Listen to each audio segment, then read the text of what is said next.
Društvo gluhih in naglušnih Pomurja Murska Sobota je med epidemijo COVID-19 odprto za vse člane, če upoštevajo vsa navodila NIJZ in vladne odloke.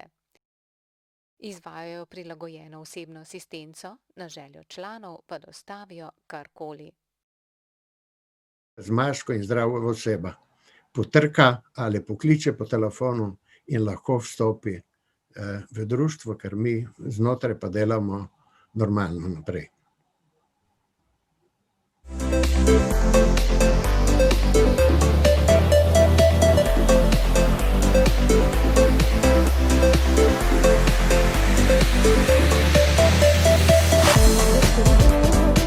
Kakšne težave pa sedaj največ opažate v tem času? Mogoče osebne stiske, težava po pogovoru ali dodatnih pojasnilih, informacijah?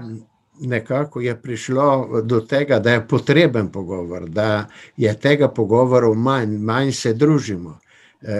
Se pravi, komunikacijska oviranost je prišla sedaj do izraza, se pravi, in se vidi v največji meri, ne.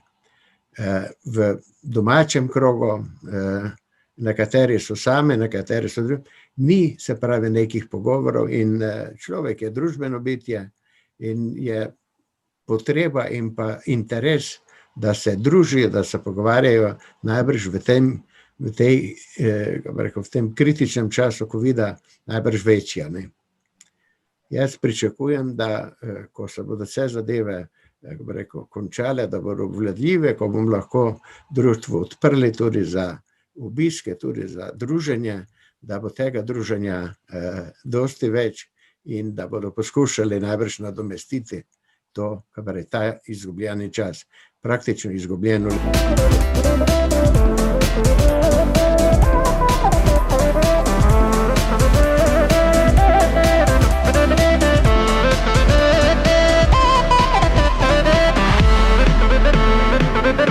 Je kdo zbolel ali pa če je imel nesrečo, kakšno konkretno situacijo, kako ste to reševali v tem času? Preko tolmačke z našega področja Mirjana Žnidaršič nadziramo, se pravi, midva smo v stalnem kontaktu, če je kaka potreba po tolmačenju ali v bolnici ali pri zdravstvu, se pravi pri zdravniku ali kakor drugače. Tako da midva koordinirava zadevo in jaz takoj dobimo informacije, če bi bilo karkoli potrebno, ne.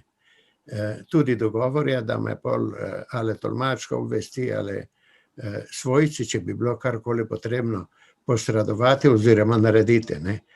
Zelo vesel sem pa tudi gluhi z našega področja, pa je to, da je prisoten tolmač na vsaki tiskovni konferenci, že od začetka razglasitve epidemije v marcu letošnjega leta. Pravi, to je, gluhi so zelo dobro, zelo informirani o vsem, kaj se dogaja, o vseh ukrepih in se lahko, kako bi rekel, obnašajo tudi v skladu s tem.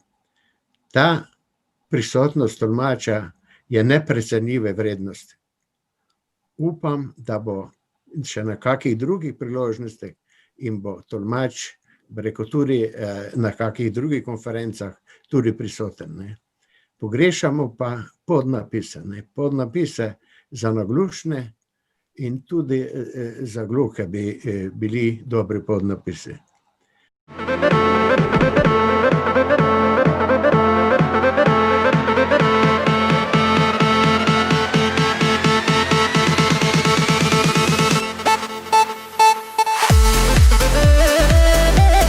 Izvajate osebno asistenco in pa kakšne izzive rešujete pri tem?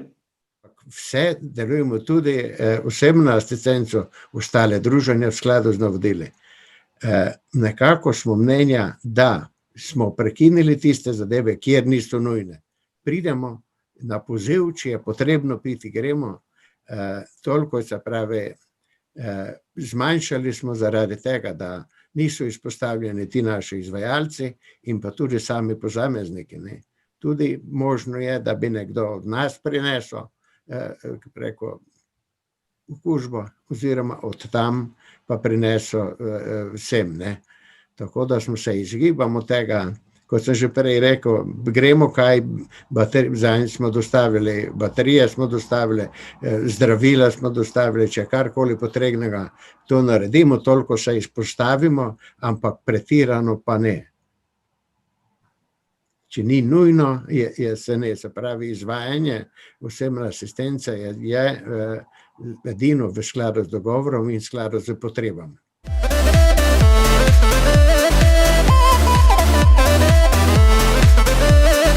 Še kakšno besedo, kakšno priporočilo za vaše člane in tudi za gledalce?